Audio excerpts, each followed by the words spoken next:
Saya sering rewel menyampaikan, subhanallah, kalau kita berada taklim di masjid, itu adalah anugerah yang tak terkira nilainya. Perhatikan kalimatnya, tafsir dari ayat ini. Bisa kita katakan demikian. Kalau antum masuk masjid, kalimat apa yang diucapkan? Baik.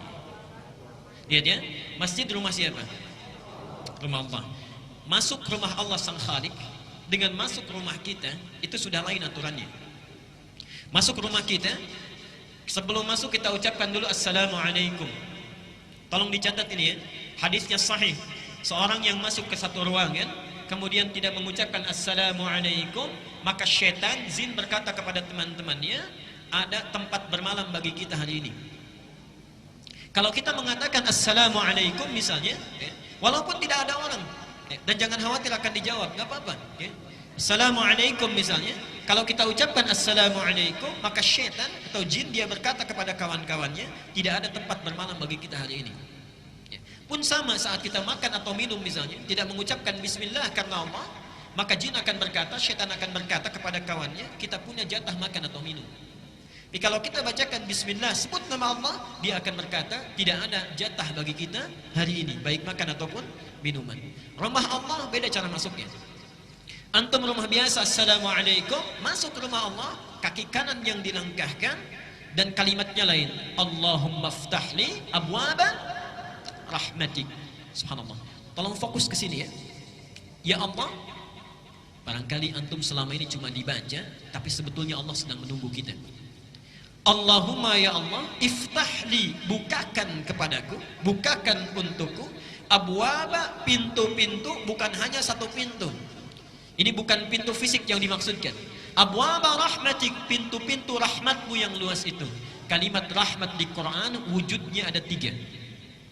Satu, rahmat itu bisa berarti solusi dan kasih sayang Allah yang diberikan bagi orang yang sedang punya masalah, punya persoalan. Itu ada dalilnya di Quran surah Al-Baqarah 155 sampai 157. Quran surah 2 Al-Baqarah ayat 155 sampai 157. Dan nanti keterangannya, tafsirnya ada di Quran surah At-Taubah surah 9 ayat yang ke-18. Perhatikan kalimat Qurannya, subhanallah, ini indah sekali. وَلَنَبْلُوَنَّكُمْ بِشَيْءٍ مِنَ الْخَوْفِ وَالْجُوعِ وَنَقْصٍ مِنَ الْأَمْوَالِ وَالْأَنْفُسِ وَالثَّمَرَاتِ وَبَشِّرِ الصَّابِرِينَ 155. الَّذِينَ إِذَا أَصَابَتْهُمْ مُصِيبَةٌ قَالُوا إِنَّا لِلَّهِ وَإِنَّا إِلَيْهِ رَاجِعُونَ 156.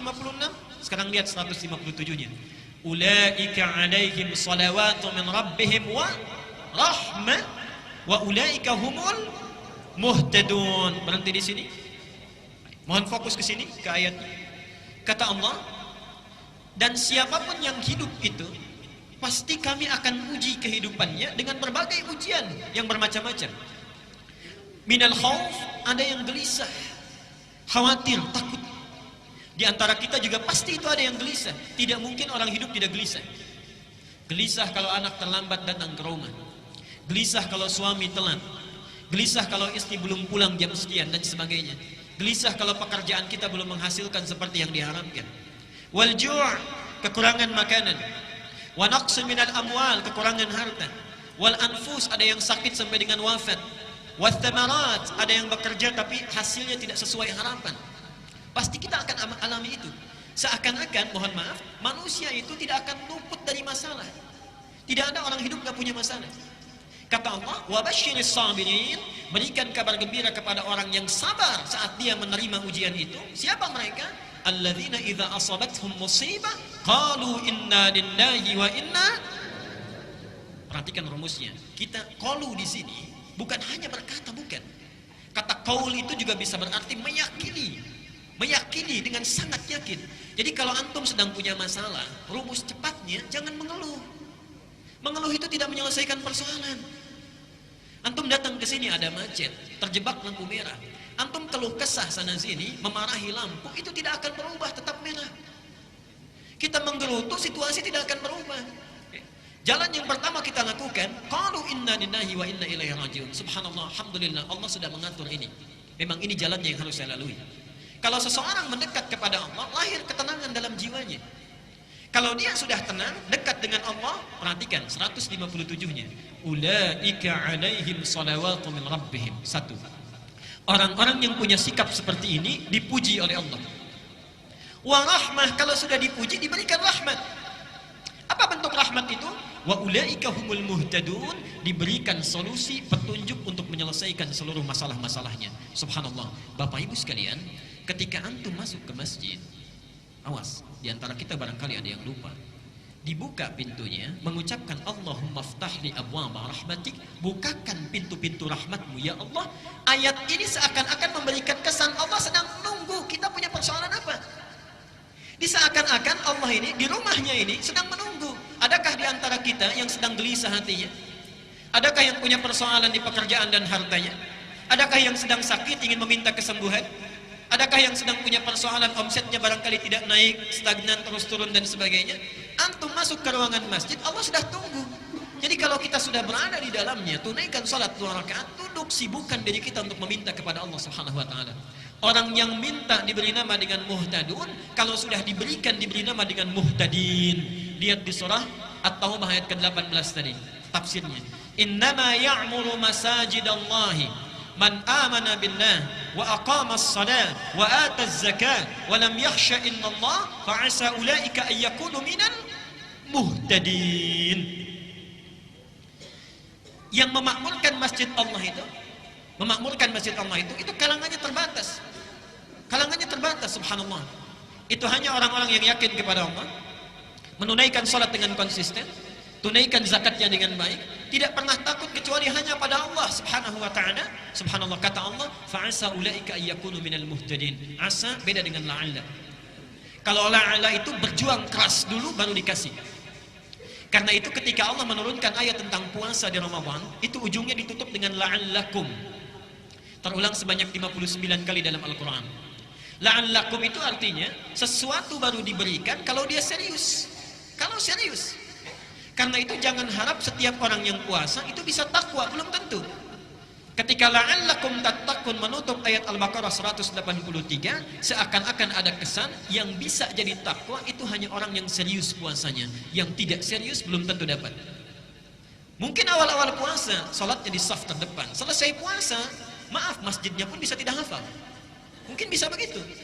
Hanya orang serius yang mendapatkannya. Tapi kalau antum bisa mendawamkan ke masjid, baru masuk saja, bahasanya bukan la'alla, asa. Asa itu kalau kita lakukan dengan yakin, Allah cepat kasih. Allah cepat kasih. Jadi mohon maaf ini ya, kalau antum sudah di masjid, ayo sibukkan. Sibukkan dengan mendekat kepada Allah. Peluangnya ada, antum sedang dinanti ini. Jangan kita menyibukkan diri dengan mengobrol, membicarakan keburukan orang lain dan sebagainya. Sudah, duduk di masjid, sibukkan meminta kepada Allah. Saya berikan rahasia untuk para ikhwan di sini, para ayah khususnya. Para sahabat itu rata-rata, termasuk ulama dan salafus salih. Kalau pulang dari pekerjaannya, Pak, itu mereka membiasakan mampir ke masjid. Salat tahiyatul masjid di masjid, kemudian mereka mendekat, memanjatkan segala doa kepada Allah, menyerahkan hasil usahanya. Subhanallah, rata-rata mereka itu bisnisnya tidak pernah rugi, selalu untung. Tidak pernah rugi, selalu untung. Bayangkan masjid di masa itu belum ada karpetnya, alasnya masih tanah, atasnya pelepah kurma, dan mohon maaf, apa namanya, tembok-temboknya itu sekatnya pelepah kurma, atasnya daun-daun kurma. Kalau masjid yang terbatas saja mereka sudah bisa melakukan dengan baik, maka antum masjidnya yang hadir di samping tempat kita, tempatnya bagus, ada AC-nya, karpetnya baik, segalanya cukup, belum sempat menyentuh kita untuk mendekat kepada Allah, maka dengan cara apa lagi Allah mesti fasilitasi. Itu bagian yang pertama.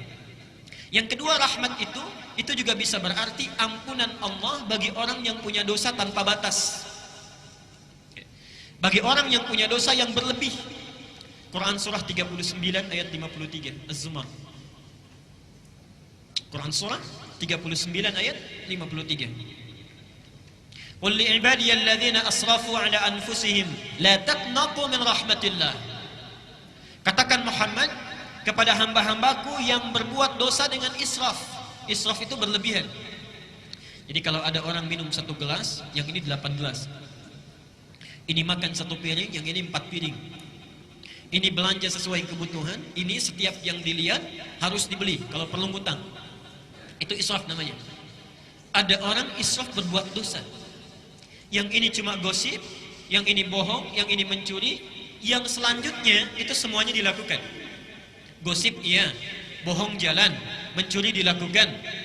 Terpikir dia untuk tobat, datang ke rumah Allah misalnya, dibuka pintu masjid, langkahkan kaki kanan, diucapkan Allahumma ftah li abwaba rahmatik. Berlaku ayat ini, la taqnatu min rahmatillah, jangan putus asa dari rahmat Allah. Ketika antum masuk ke sini, seakan-akan itu Allah sedang menunggu. Kalau bahasa bebasnya, Anda merasa punya salah apa? Punya dosa apa? Dan saya sangat punya keyakinan tidak ada di antara kita yang bebas dari dosa. Tidak ada. Bahkan kadang-kadang dalam ngaji pun kita masih ada dosanya. Karena itu ketika antum masuk, manfaatkan, minta mohon ampunan kepada Allah. Dan yang terakhir, rahmat itu juga bisa berarti karunia Allah yang berlimpah tanpa batas. Di dunia disebut dengan Rahman, di akhirat disebut dengan Rahim. Dan itu kita mintakan minimal 17 kali dalam sehari. Setelah Alhamdulillahirrabbilalamin, apa yang kita baca? Ar-Rahmanir-Rahim. Jadi mohon maaf, sunnahnya nanti dengan siapapun antum mengaji, kalau sudah masuk masjid, minta kepada Allah kemuliaan, Allah sedang menunggu, langsung sibukkan. Kalau kita tidak meminta kebaikan dari persoalan kita, minta diselesaikan. Yang kedua, minta ampunan dari dosa yang kita miliki. Dan yang ketiga, antum punya persoalan apapun dunia, mohonkan rahmat Allah Subhanahu wa taala. Semoga Allah memberikan kebaikan kepada kita dengan itu.